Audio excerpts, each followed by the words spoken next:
All right, good afternoon, everybody. Thank you so much for joining me today in our Protect Your Estate webinar. I'm Jeremy Wechsler, and I'm an estate planning attorney, and I'm going to take you through a lot of content today in a little time. And I'm going to make sure that if you have any questions, that we have some time at the end for questions. If you do have questions, please use the chat option in Zoom. So you won't be able to unmute yourself, but you can type your question in to the chat option at any time. So just check on your mobile phone. If you're on mobile, just tap your screen and a bar should appear at the bottom. If you're on a computer, if there's no bar that's visible, hover your mouse over the Zoom screen and a chat option should appear. Once you click that, you should be able to type into that at any time. And after we're done today, in that chat option, you're going to see a link to my calendar. Feel free to use that calendar link to schedule an appointment directly on there for either Zoom or in person if you would like. I'll talk more about that as we go.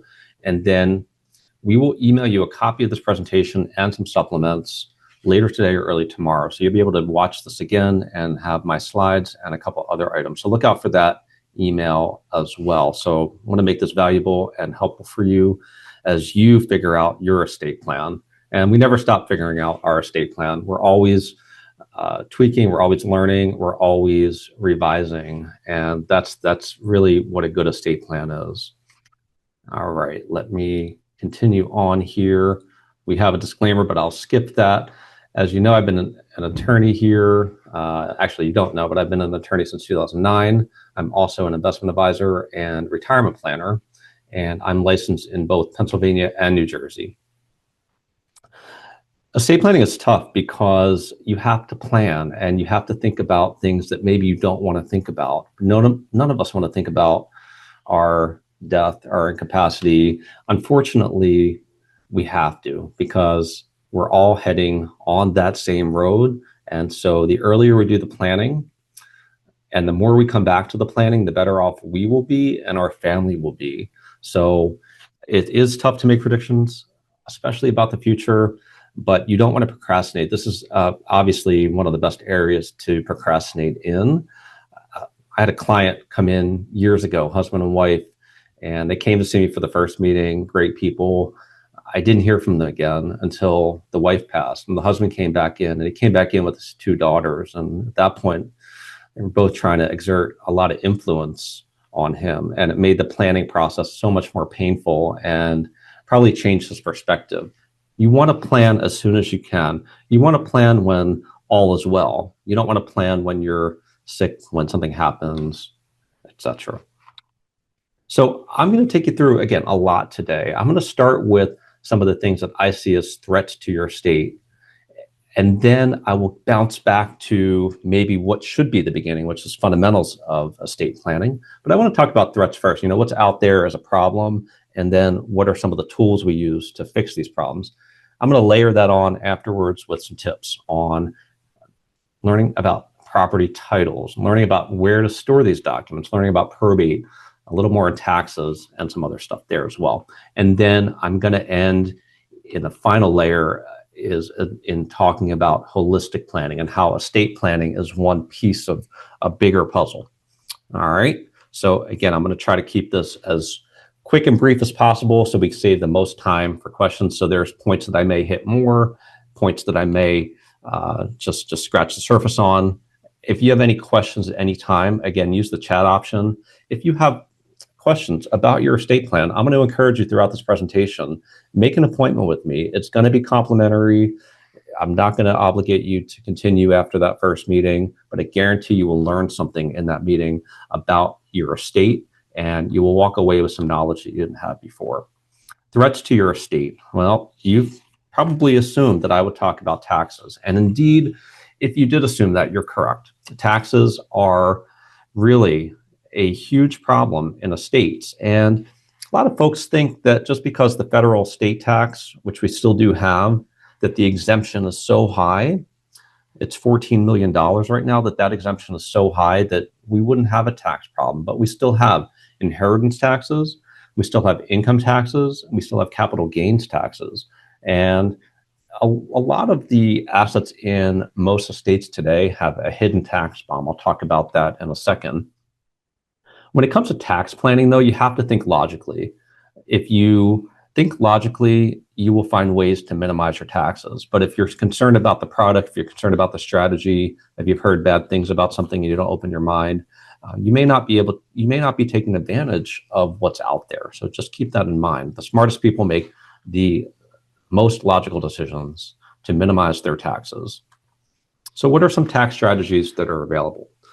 Life insurance. Life insurance. This is not your mother's life insurance. This is not your father's life insurance. Life insurance is inheritance tax free. That's great in Pennsylvania.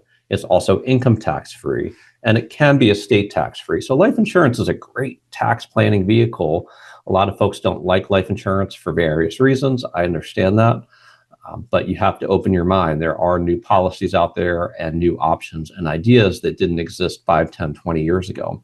We're talking about whole life policies typically here when we're doing estate planning, but there is term insurance as well for certain reasons. Usually term insurance is more for income replacement and for young families. When you get into closer to retirement age, whole life, and there's a variety of options, is usually a better option.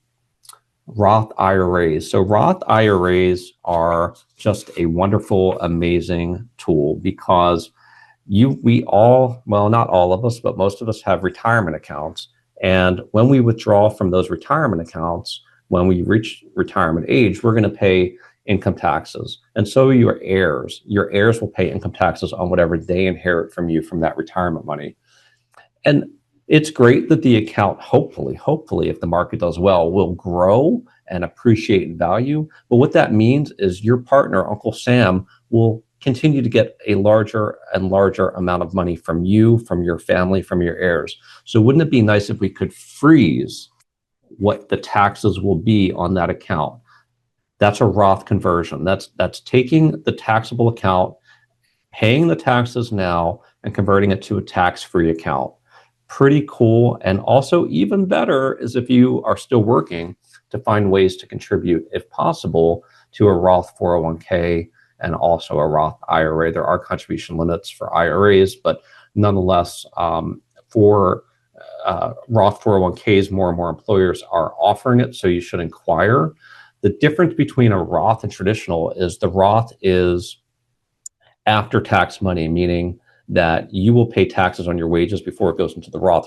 Traditional IRA, you'll see your wages are less for tax purposes, which in that immediate time is great because you're going to pay less taxes. But later on, the tax bill will come due and it will probably be more. So if you're concerned about taxes going up, if you're concerned about being in a higher bracket in the future, if you're concerned that your kids will be in a higher bracket, there's lots of reasons that you should contribute or consider converting to a Roth. And if you still are working, contributing to it for sure.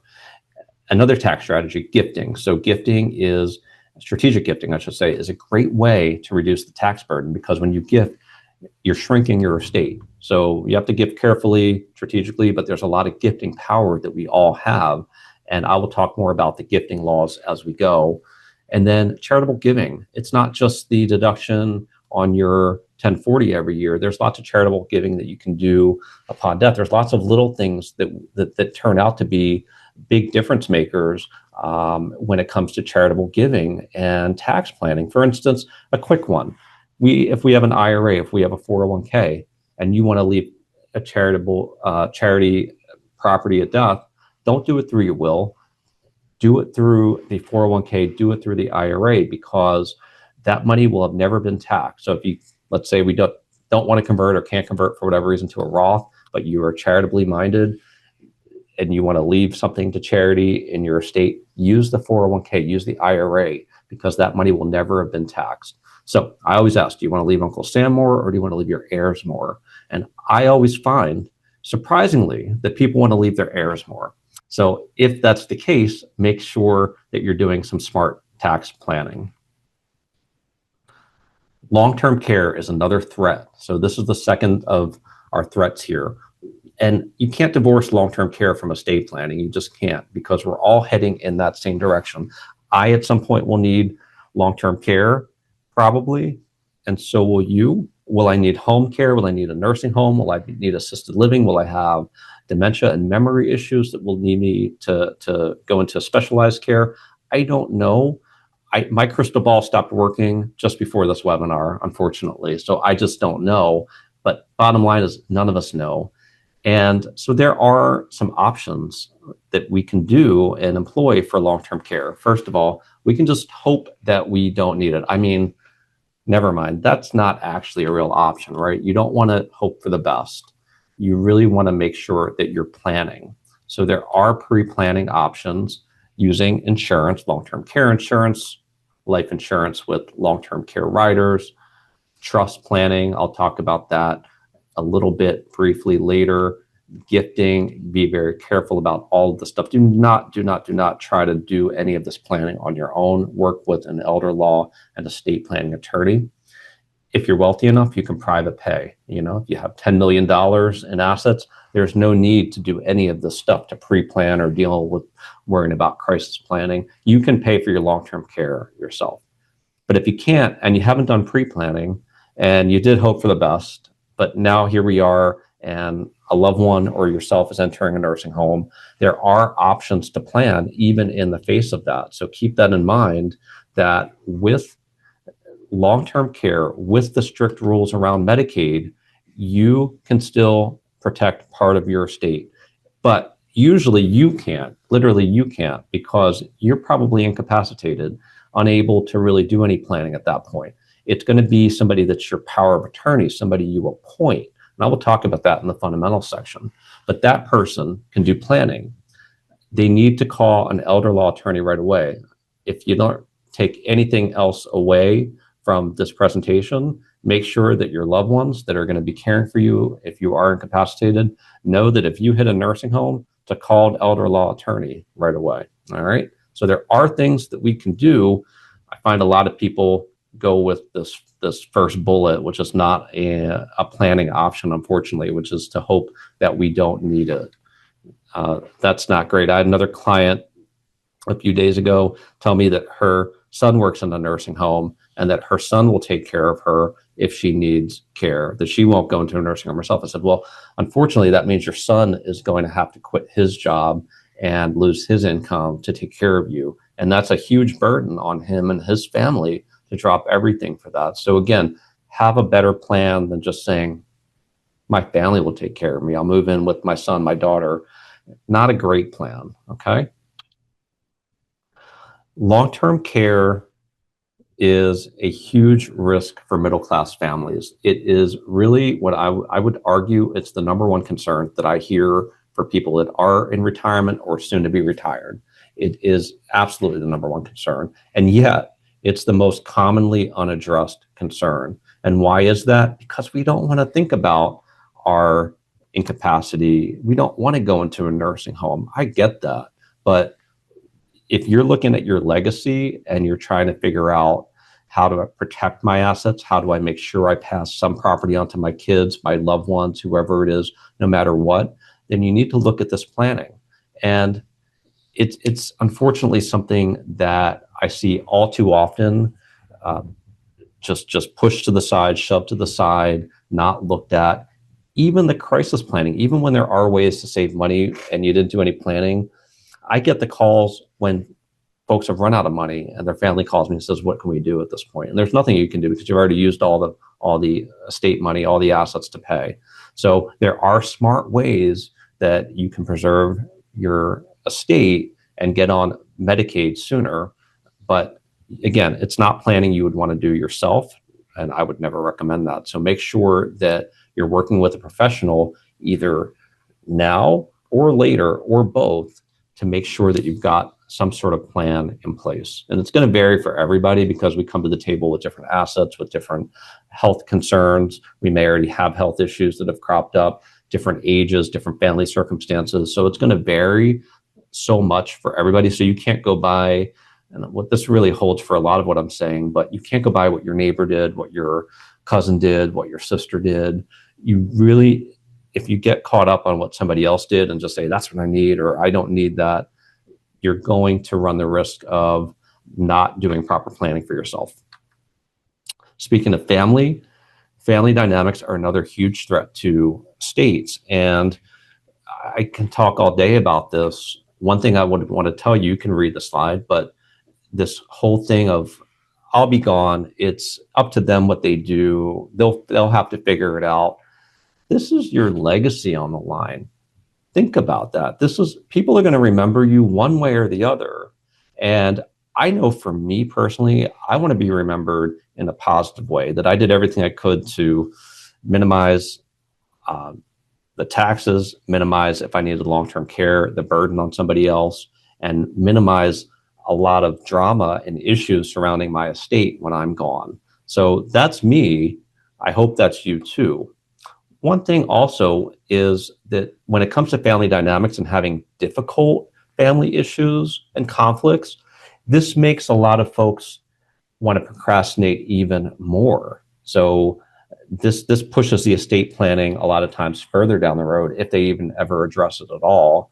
And that's a big mistake, because what will happen is your kids, your loved ones, if you're in the hospital, if you're no longer healthy but alive, they're going to start doing planning, try to do planning for you, and it's not going to be pretty.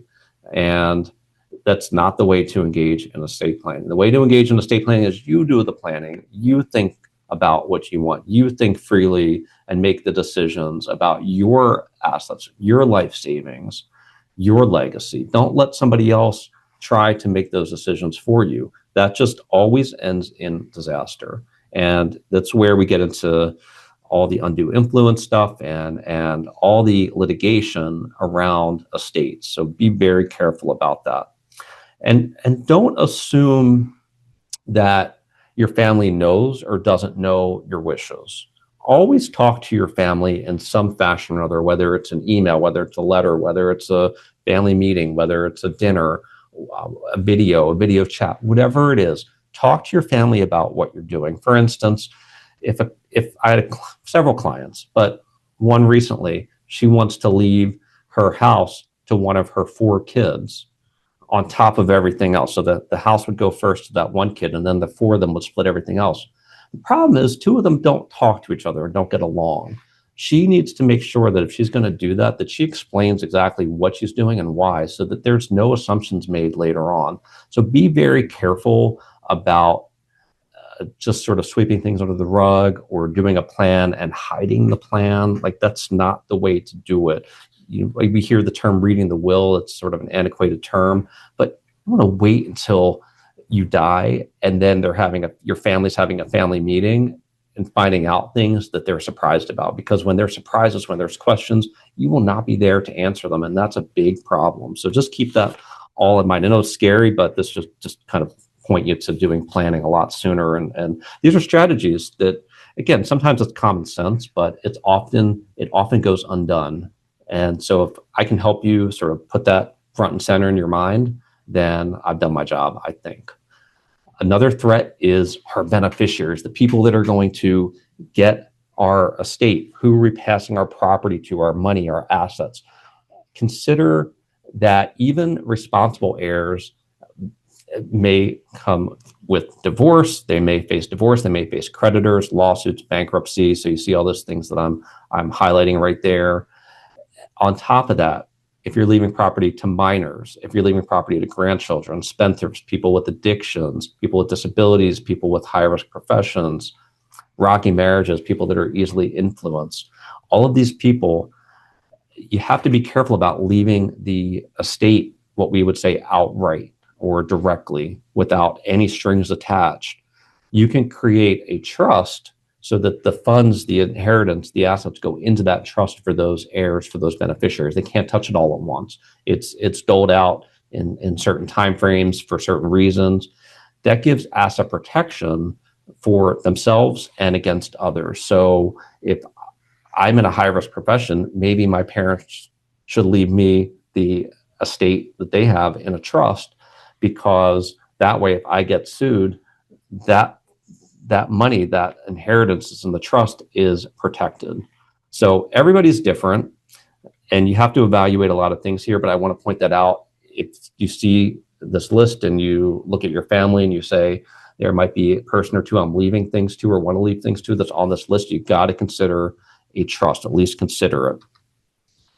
Finally, our last threat is doing it yourself. And I personally love to do things myself. All right. I'm of the generation where I can hop on a computer with no problem. You're all on Zoom today, but if I can look up something myself and get the answer, that's great. Estate planning is so much more complex than just the will. All right. You really want to work with a professional that's going to take you through not just those documents, which they are important, but also the long-term care plan and the tax planning, coordinating with your retirement planner. So there's a lot of pieces of the puzzle that you may miss when you try to do it yourself. And the worst part about doing it yourself is that you may make a mistake. I've seen these wills, I've seen these trusts where people have made mistakes, and it's a problem because we can't fix it after you're no longer here. So make sure that you're not trying to save a few bucks by doing it yourself.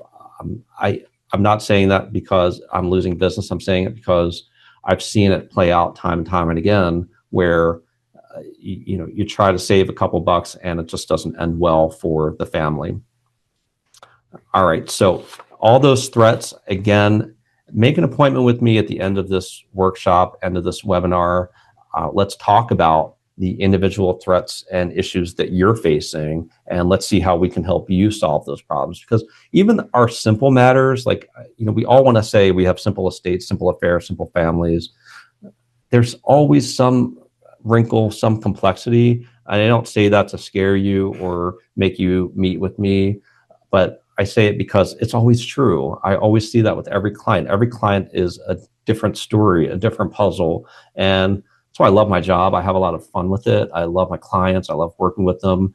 And it's solving problems. And so I want to make sure that we solve your problems. We hopefully some of these sort of resonated with you so far. Let's go on to the fundamentals of estate planning. So say, what are the tools? What are the ways? What are the sort of goals we have with estate planning? Well, before we get into the actual documents and things that we do and whatnot, first of all, we want to make sure that we have control over who gets what and when, and we want to avoid unwanted outcomes, and we want to make sure that we have somebody in charge that we trust. So our executor, our trustee, our power of attorney, etc. We want to protect and preserve our wealth from unnecessary taxes, fees, creditors, long-term care, etc. We want to enhance our wealth as well. We want to make sure we leave a positive legacy. We want to enhance our legacy amongst our family and loved ones. And then we want to make sure that the estate planning is done in conjunction with the rest of your planning, with tax planning, with retirement planning, with investment planning, with healthcare planning. So we want all of the puzzle pieces to fit together. There's 5 bullet points on this slide here. The first 3 are documents that every one of us should have and keep reasonably updated.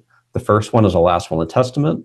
This is going to simply express your wish for what happens upon death. So it'll say who gets what, who the executor is. There could be some trust built in for those beneficiaries. So if you don't want them to get all the money at once, all the inheritance at once, you can set up actually certain trusts within a will. You've got your healthcare directive, and then you've got your durable power of attorney, sometimes called a financial or general power of attorney.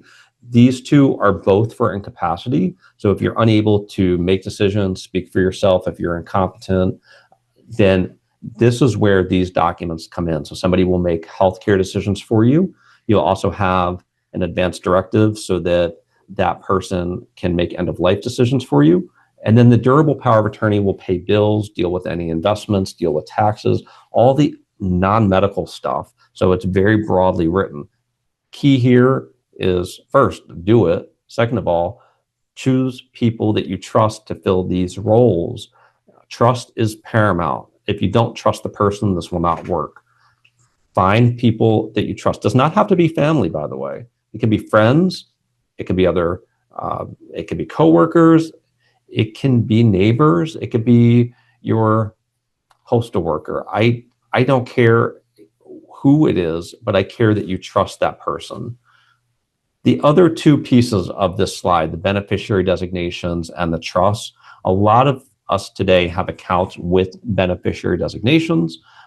You have to make sure that these are done accurately. So if you have a retirement account, an annuity, a life insurance policy, you're probably going to have beneficiaries on those accounts, and there may be other ones as well.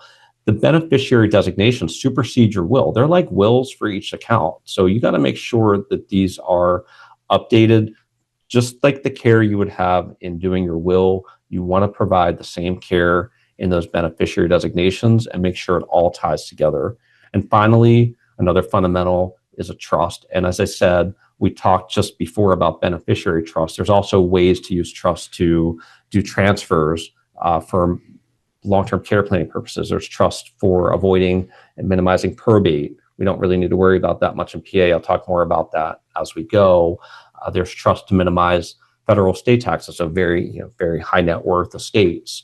So trust can be used in a variety of circumstances. So when I sit down with clients, I'm always evaluating, do we need a trust? And if so, what trust do we need? And I would explain that to you, why you would need a certain trust. And I will also explain to you more often than not why you don't need a trust, why you think you need one, but why that might be incorrect, because we don't want to do more planning than is necessary. So I don't think you need one.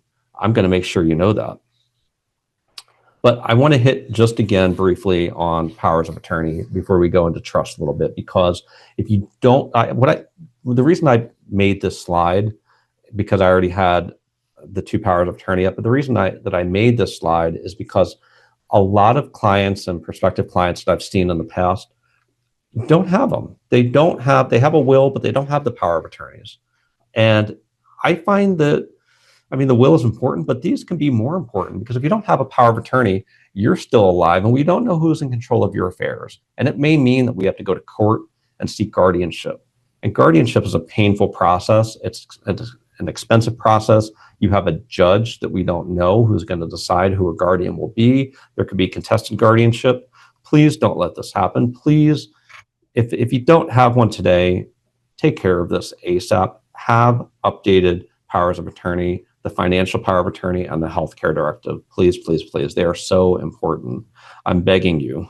All right. Let's talk about trust. There's a few slides on it that I'm going to briefly go through.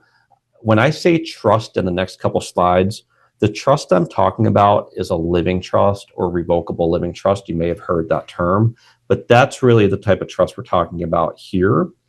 And those type of trusts are what we might call will substitutes. And there are ways to avoid this process called probate. I'm going to explain probate more in a few minutes, but probate avoidance is a big deal in certain states and not in others. So Pennsylvania and Jersey, we're not really worried about probate for the most part. But in Florida and California, we're very worried about probate. So if you have property in multiple states, especially those worrisome states, if we have again, particularities with beneficiaries that we want to protect, if we have a high net worth estate that we want to work on minimizing federal estate taxes, if you've got blended family like second or third marriages, privacy concerns, trusts start to make sense. Living trusts start to make sense. But here's the thing I want to highlight for you. In Pennsylvania, whether you have a will or living trust, you do not avoid Pennsylvania inheritance tax. You do not avoid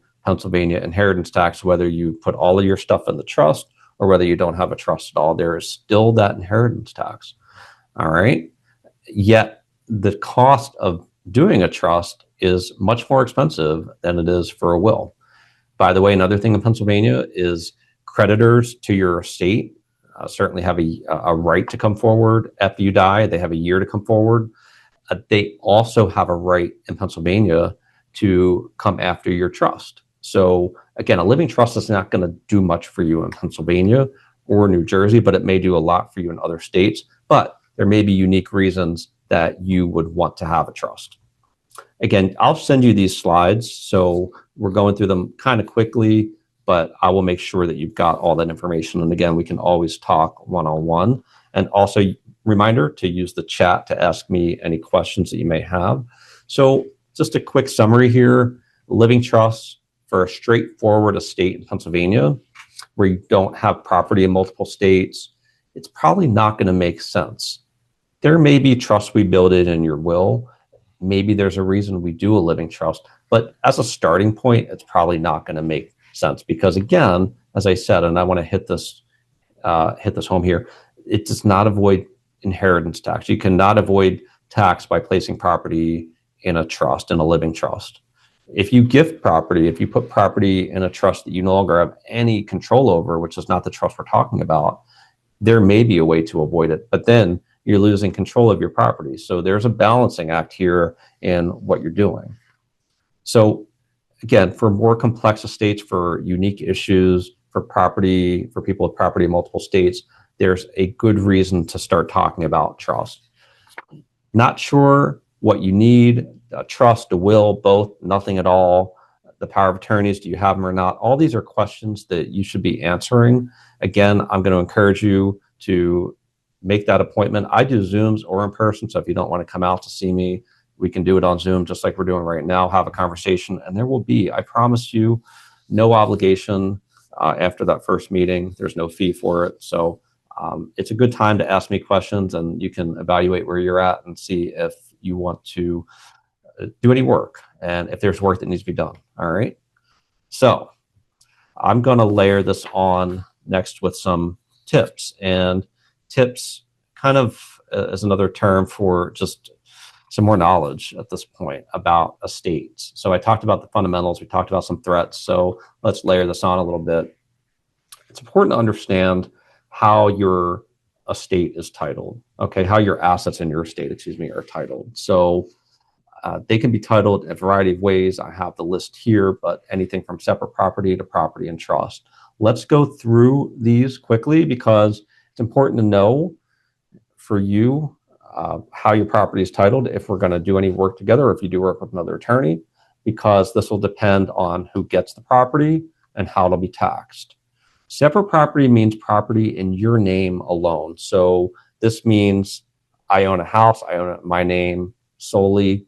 That will go, separate property will go and fall under my will. So my will instructions will have the separate property that will fall through that. And then separate property with beneficiary designations, sometimes you'll see TOD or POD. These are transfer on death or payable on death. These are all the same thing as a beneficiary designation, where you appoint a person or people that will inherit that specific account. So that means that it'll bypass the will, as I said earlier. This means also that they will typically get the property sooner than they would if it's under your will or even if it's under the trust.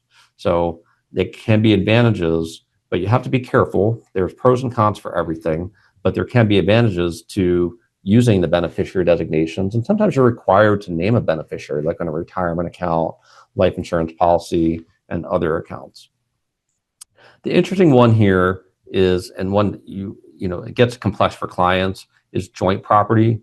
Joint property is taxed in the amount that you own. So if you own it with two people, then 50% is what you own upon death. So there could be less inheritance taxes. Again, be careful when you're putting somebody on a deed with you or an account with you, because when it's joint, they literally own it in the same way that you do. There's no differentiation between you as the true owner and them as a owner of convenience. It's not like that at all. I had a client where, the client was the daughter of her father. Her father has a second marriage. Her father put the second wife on as a joint account holder. The second wife took all the money out once the father had dementia. There was nothing really that my client could do about it. The daughter was very upset. That's joint with survivorship. Okay, that means that we both own it as one. Basically, we can both go into that account and take money out of it. And when I die, if I own it survivorship with somebody else, they inherit it directly. It does not go through my will. So if my will says my estate's divided 4 or 5 ways, and I have an account that's joint with survivorship, it does not matter if my estate plan says divided 4 or 5 ways. That account will go to that one person who's on it with me. But conversely, tenants in common, another way to jointly own property, that means that we each own an undivided 50%. So my 50% when I die will go through my will, through my estate plan. So that's another way to own property jointly. And then finally, tenants by the entireties. That's a special way to own property for husband and wives that is like joint with survivorship, but it gives you a little more asset protection as well. And then finally, a property in trust does not pass through your will. Obviously, you have, let's say you set up a living trust. It's a separate document in and of itself, and you tie some property to that trust, like the house no longer is in your name, it's in the name of Jeremy's living trust, then my will does not matter for that house. It will pass via the terms of that trust. All right, so that's a little untitling.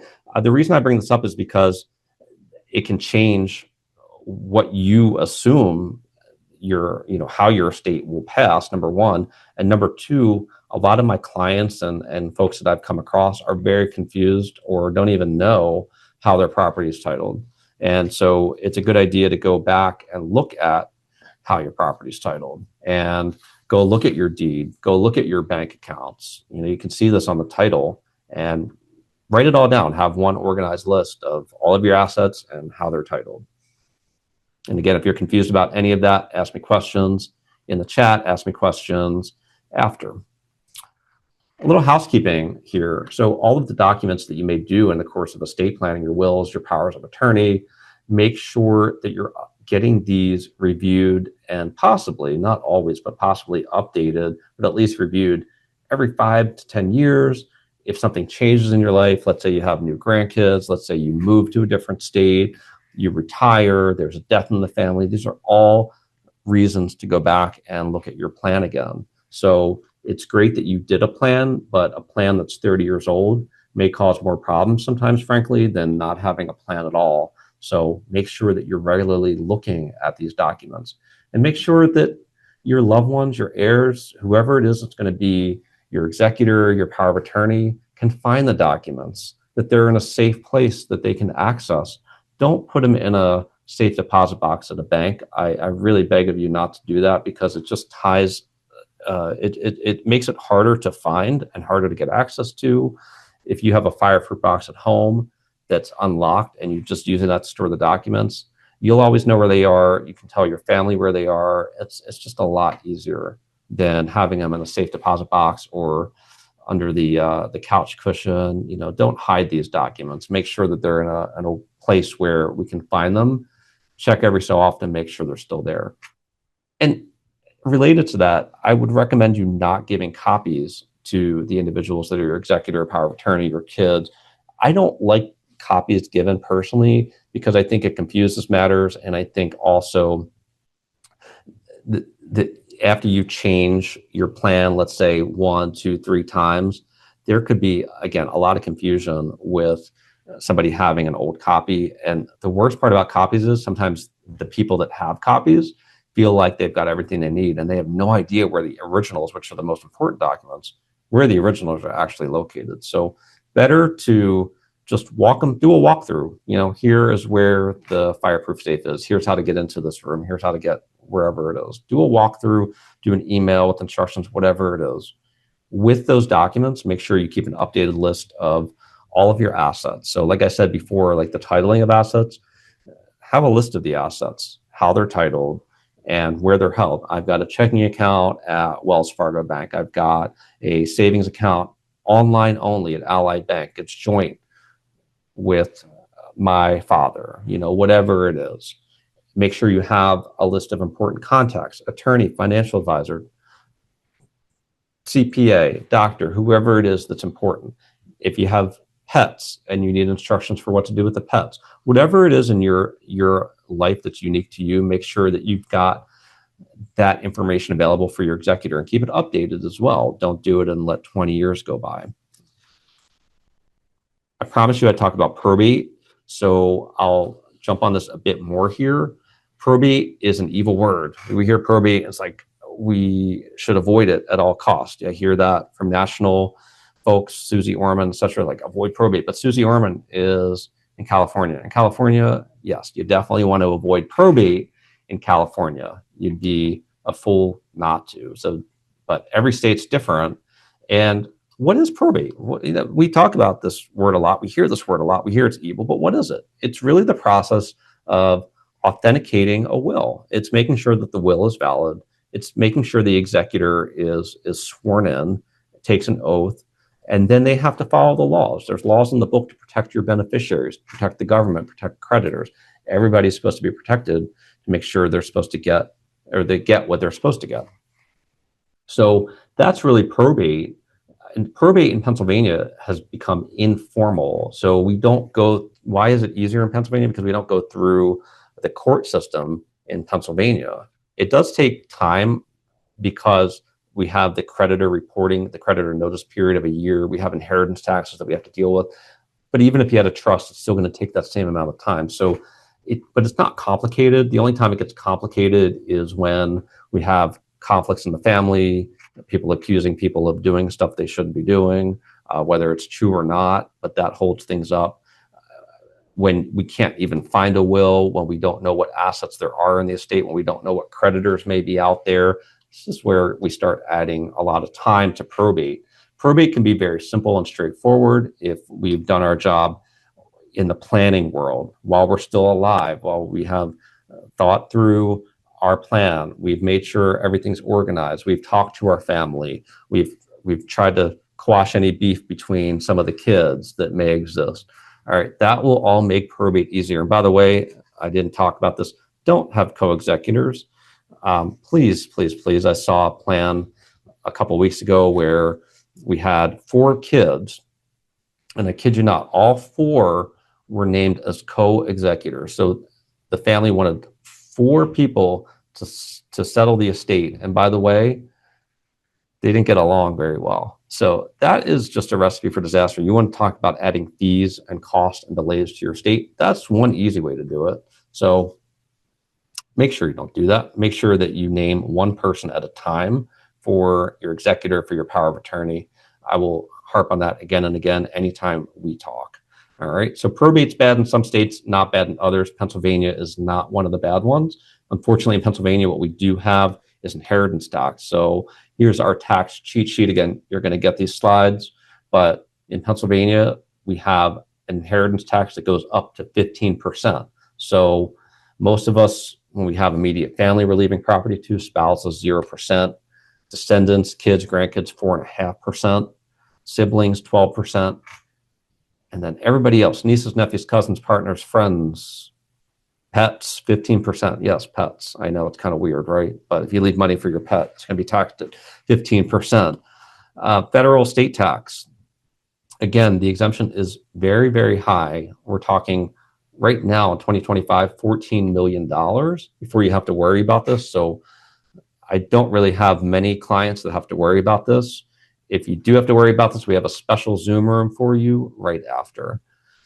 Gift tax. There is no gift tax generally. Again, this is tied to that federal state tax. These are actually like unified taxes together here. So you can give $14 million away at life or death. You have like that $14 million credit.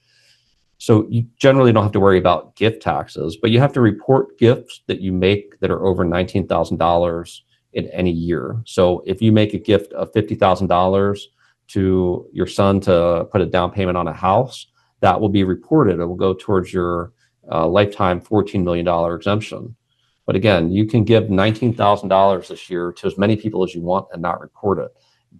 You don't pay taxes on that. They don't pay taxes on it. Again, you don't pay taxes on it. They don't pay taxes on it.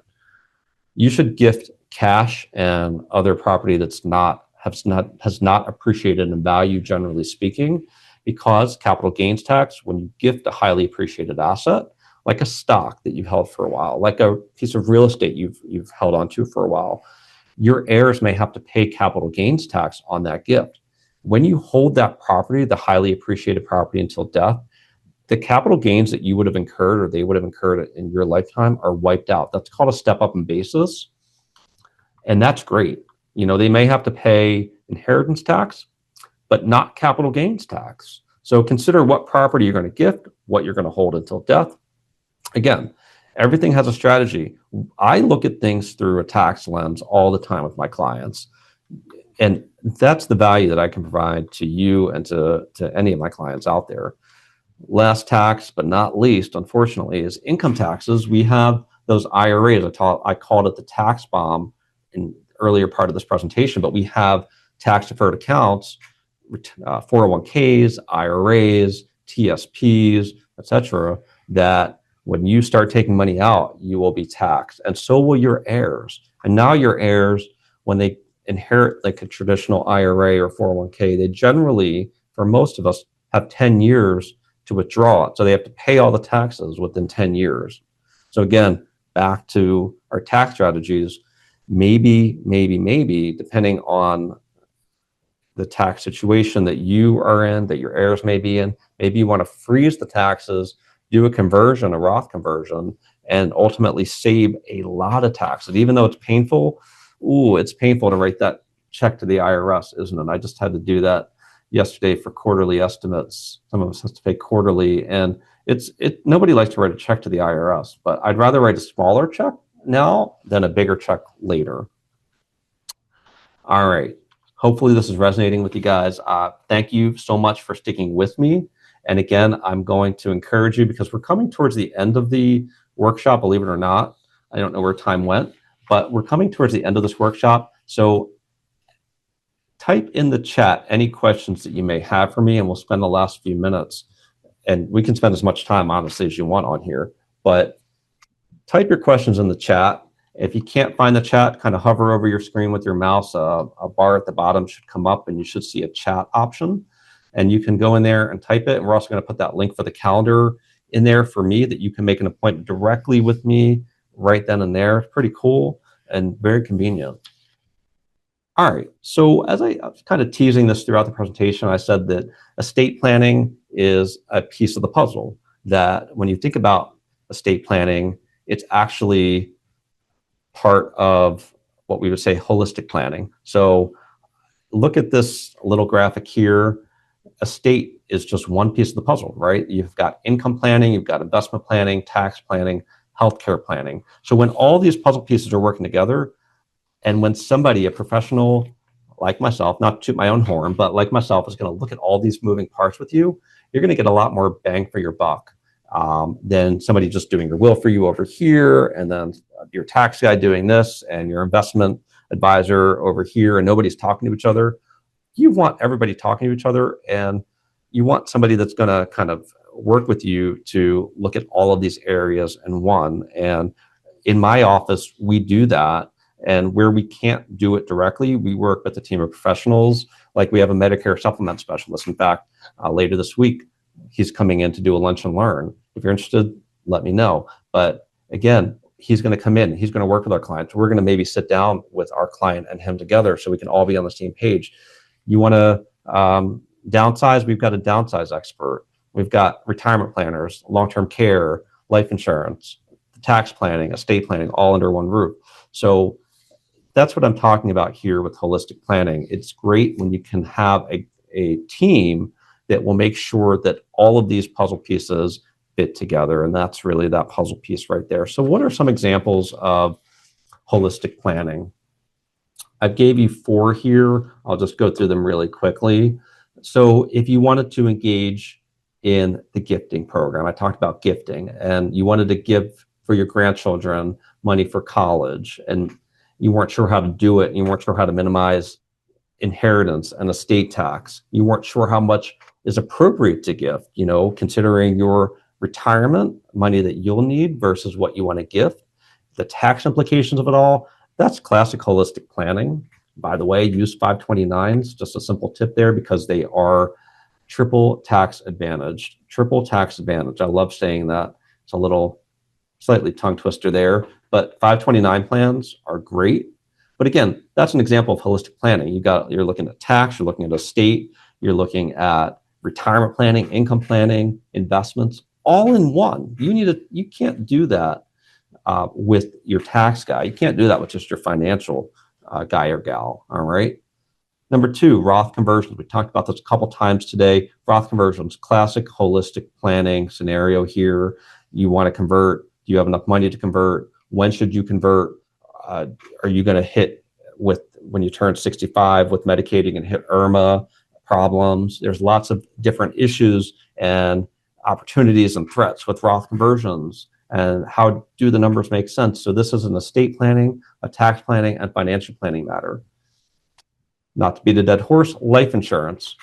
Do I need life insurance? What type of life insurance do I need? Do I need life insurance with long-term care? Should I get a long-term care plan in and of itself? Can I afford it? Uh, can I make sure that I get a plan where the death benefit will go into a trust instead of going outright, whatever's left to my kids and grandkids and my loved ones? Again, classic holistic planning. And then finally, that fourth one, I want to create a trust, but I need to retitle my assets. I have to set up proper beneficiary forms for certain accounts to make sure that those assets actually are tied to that trust. Again, estate planning, financial planning, all in one there, guys. So I hope that resonates with you a little bit there. This is not your parents or grandparents' estate planning. The life may have been a lot simpler, a lot different. Life today is different than what it was 20, 30, 40, or in this case, 80 years ago with this little cute cartoon here. And life will continue to evolve and be different. So in 30 years, estate plan is going to look a lot different. Why? Because we're going to have multiple administrations, multiple Congresses, and new technology and longer lifespans, maybe not. But all this is going to change how we do estate planning. So what we do today will change tomorrow. What we've done 50 years ago is unfortunately not current. So just keep that in mind. I've had clients come to me and said, I want to do what my mother did, what my grandmother did. I want to do what my neighbor does. Well, that's great, but you have to do what works for you, not what worked for them. And we don't even know if it worked, by the way, right? You guys, I'm taking a deep breath. You've made it through this webinar. Congratulations. I hope you learned a few things. If you learned one thing, two things, great, but hopefully you learned a few things. And again, take the next step. One of the things I said in the beginning was this is like the ripest area for procrastination. So I am being a little pushy. I don't mean to be, but I'm saying to you, come meet with me so we can talk through your plan. It's complimentary. There's no pressure. I'm going to give you the link in the chat for the calendar coming up here. Check that out. We'll also email you all of this, all of these slides and my presentation and a couple supplements. So look out for those supplements or some tax stuff I'm going to give you in that email as well. I guarantee that if you come meet with me, whether it's Zoom or in person, whether you work with me or not, whether we see each other again, that you will learn something new, that you will come out with a new perspective, that you will be able to take some of that knowledge and help yourself, help your family, help your loved ones. That's what this is all about. At the end of the day, I love what I do because we're helping people build a legacy. I don't care if you have a small estate or a super large estate. It doesn't matter. It's your legacy. It's what you've worked hard for all of your life. So give yourself some credit. Take care of business. I hope to see you. And I'm going to answer some questions. I see there were a couple that came through, and I have my colleague Nick here with me to help me with these questions and also to get the calendar link out. So let's hear some questions. So I'm going to put the Calendly link out right now. If it wants to paste. Hey, there we go. Okay, so if anybody needs to schedule time with Jeremy, the link is in chat. But we did get some good questions coming in. We had someone ask, I have set up custodial accounts for my grandchildren, and I contribute about $3,600 per year into these accounts. Can I claim this as a gift where I deduct the $3,600 from my taxable income?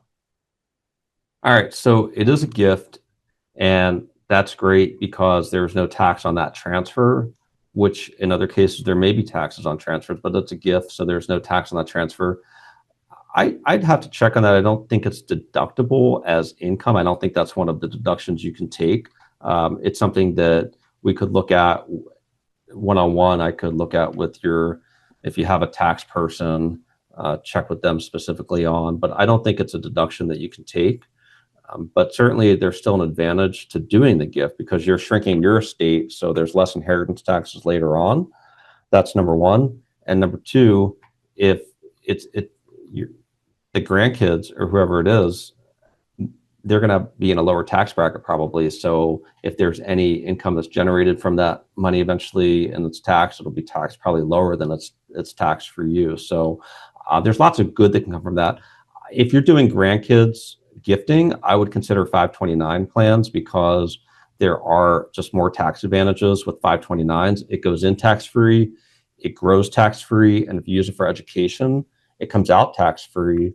And finally, if we don't use it all for education, there is opportunities to convert part of that into a Roth IRA later on, so up to 35 or 36,000. So there's lots of advantages to using a 529. And by the way, just I'll harp on that for a second. I don't think we have a lot of other questions, but it used to be that grandparents would be if grandparents set up a 529, there would be a disadvantage to the grandchildren. But that changed a year or two ago. So it's actually more of an advantage now for grandparents to create the 529 and fund it, gift it. One more thing, I said $19,000 a year. There's a special rule with 529s that you can gift 5 times that at once. So you can gift right now $95,000. So 5 years worth of your annual exemption. You can fast forward 5 years, gift 5 right up front without any taxes or reporting. So again, there's a lot of gifting power. How much you use is a totally different question, but hopefully that does answer part of the question for you.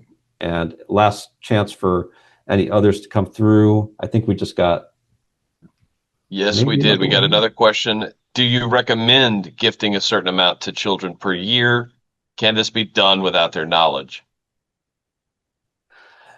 When you make a gift, it's irrevocable, and they would have to have some control over it. Like I'll tell you, even when we did a lot of life insurance planning for tax purposes, like when the estate tax was much lower and we would use life insurance trusts.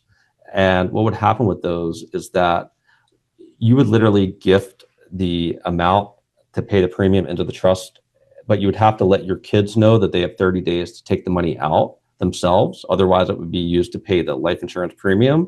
So in other words, you can't hide it. Like once you make a gift, it's theirs. Certainly for somebody that's under 18, it's the guardian, it's the parent that's in control of that. So that is out there. Custodial account is out there as an option, but typically you can't gift into a trust without giving the person the option to take the property. So, and as far as a certain amount, the question was, do you recommend gifting a certain amount to your children per year? Obviously, I told you the maximum without reporting, but it would depend on your total estate value, what age you are, what your goals are, the needs of your kids, your needs. It gets into really quite a bit of planning before we can answer that. So I know that's not the answer maybe you want, but that is the answer in the sense that you want to be careful about gifting. You want to make sure you do it strategically. You want to kind of look in your rearview mirror. You want to look forward. You want to look sideways before you do the gifting. And these are great questions. I appreciate it. You can always email us directly as well. If you have questions, they'll get to me. The easiest way to ask me questions, guys and gals, is to make the appointment. And I do think we have the Calendly link up there. If you can't see it, it is just www.calendly.com/Jeremy Wechsler. So CALENDLY.com/Jeremy Wechsler. And that's WECHSLER. And this will all be emailed out. Yeah, and this will all be emailed out as well. All right. I think did we get all the questions? I believe that's it. Okay. I see one more person asked, how do we best prepare for meeting with you? Prepare as you wish. I would say this: if you've got an estate plan you've done previously, bring that with you or find a way to send it to me prior to our meeting if you're doing Zoom. But if you're coming in, bring it with you. As much as you can, get a list together of your assets, real estate, investments, retirement accounts, insurance. That'll give me a better idea as to how things are structured currently. Bring your questions that you've got. Write down some questions that you've got.